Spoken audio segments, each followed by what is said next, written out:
Você tem medo de alma penada? Eu fiz que sim com a cabeça, entendendo que ouvi uma história mal assombrada.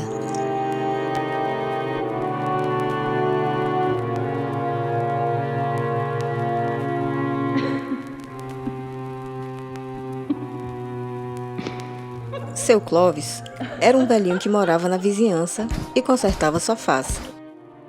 A casa dele ficava em um sobrado na esquina e as varandas eram lotadas de móveis à espera de reforma. A parte interessante nisso, e que nunca me deixou esquecer daquele velhinho, que infelizmente já não está entre nós, eram as histórias que ele contava. Toda vez que minha mãe me mandava deixar tapioca com café para ele, por gentileza, porque todos gostavam muito dele, eu aproveitava para ouvir um caos. Talvez daí tenha começado o meu gosto por casos mal-assombrados. A história que conto hoje, eu escutei ainda menina, e quantos pesadelos me custou ouvi-la inteira. Ainda hoje, toda vez que eu passo em frente a uma padaria, eu me lembro disso. Tu tem medo de alma penada? Ele me perguntou uma vez, enquanto recebia um prato com tapioca. Eu fiz que sim com a cabeça e já fui me recostando em uma velha poltrona rasgada, porque eu sabia que aí vinha uma história. Pois olhe, quem tem medo de alma, nunca olhe para a rua à meia-noite. Continuou ele. Dizem que essa é a hora em que todos os espíritos estão à solta. Por isso, às 12 em ponto, cravados no relógio, quem olhe para a rua poderá ver o que não quer. Eu mesmo, quando era novo, uma vez voltando de uma festa, vi marmota. Eu acompanhava uma moça com quem eu tinha dançado a noite toda até a casa dela. Eu digo a noite toda, mas na verdade eu quero falar a festa toda. Naquele tempo não existia festa até o dia amanhecer. O que tinha era matinê, que era das 5 às 7, e o forró da lamparina, que emendava das 7 até às 10, 11 da noite. Pois bem, eu deixei a moça em casa e tomei o rumo da minha. Longe, muito longe, e eu apressei o passo para chegar antes das 12. Peguei atalhos, me embrenhei pela mata, corri, suei, até que cheguei na estrada que dava para minha casa, e sosseguei mais. Faltava ainda meia hora para meia-noite. Eu vi no relógio e já podia medir a distância até a casa com a vista, porque ver mesmo ninguém via nada. No breu que era o interior daquele tempo, só dava para avistar uma coisa quando já vinha muito perto. Eu continuei caminhando, apressado, porque já não se via um pé de pessoa na rua. E o silêncio dessas horas sempre gera apreensão, e a pessoa quer mais é estar dentro de casa e em paz. Minha casa era vizinha a uma padaria, e eu ansioso por enxergar logo essa padaria, no meio da escuridão. Mas não demorou muito e eu cheguei lá. Para minha surpresa, tinha um homem chorando, sentado na calçada. Pelo que deu para entender do que ele falou, estava esperando alguém que não chegava nunca. A brisa fria da noite me atravessou quando falei com ele.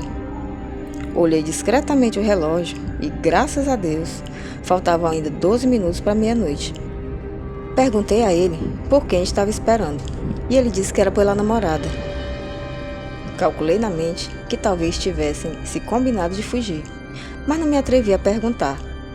Preferi convidá-lo para entrar em casa e apontei que a minha casa ficava do lado. O frio agora estava insuportável e eu me arrepiava inteiro. Não esperaria por 12 minutos lá fora por nada desse mundo. E depois, sabe-se lá que criatura chegaria ali para encontrar com ele. O rapaz agradeceu o convite e permaneceu lá mesmo na calçada. E eu segui para casa, desejando o melhor para ele. Minha mãezinha, que Deus a tenha, ainda era viva e só dormia depois que eu chegava. Quando entrei, perguntou com quem eu estava conversando do lado de fora e por que tinha demorado a entrar. Eu, resumindo a história para ela, contei do rapaz e ela, generosa que era, decidiu levar para ele um café. Você sabe que às vezes eu acho que as bondades que minha mãe fazia para os estranhos ficaram para mim como uma herança. Porque todo canto por onde eu passei nessa vida, todo mundo sempre foi gentil comigo. Toda vida, alguém vem aqui me deixar alguma coisa, um cafezinho, um bolinho, uma tapioca. Toda vida foi desse jeito. Tem pra mim que minha mãe, como todas as mães, era uma santa. Nessa hora, seu Clóvis olhava o café pensativo.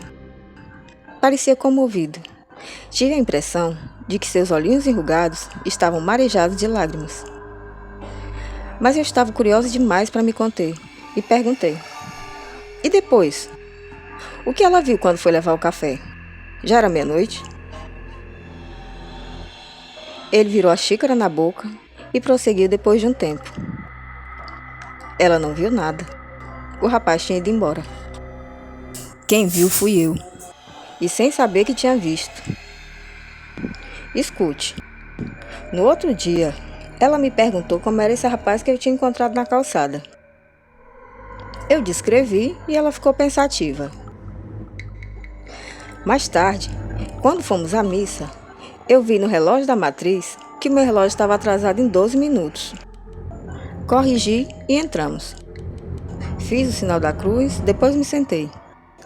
E para meu completo espanto e curiosidade, lá estava no altar uma enorme foto do rapaz da missa. E eu apontei para minha mãe, comentando: foi aquele ali. Ela olhou para a foto, depois para mim e pôs a mão na boca. Arregalou os olhos sem acreditar no que tinha escutado. Se benzeu 3 vezes e me explicou. Essa é a missa de 1 ano de falecimento desse rapaz. É finado Tarcísio, que morreu naquele acidente de moto, lembra? Aquele em frente à padaria. Acontece que há 1 ano atrás eu estava em outra cidade trabalhando com construção civil. Mas realmente eu me lembro de ter escutado que tinha acontecido isso. Era um casal numa moto. Ele perdeu o controle e bateu num poste em frente à padaria. Morreu na hora. Já a moça escapou com vida, depois de alguns dias no hospital. Só aí pude compreender o choro dele esperando a namorada, o arrepio que eu senti quando falei com ele e o engano na hora do relógio. Já era meia-noite e eu estava falando era com a visagem. Então foi a alma dele que falou com o senhor, seu Clóvis? Perguntei. Exato. Era meia-noite. Eu no meio da rua. Queria o quê? Respondeu ele, devolvendo a louça e dizendo: diga à sua mãe que Deus lhe pague. E você? Nunca olhe para a rua à meia-noite. Ou vai ver o que não quer.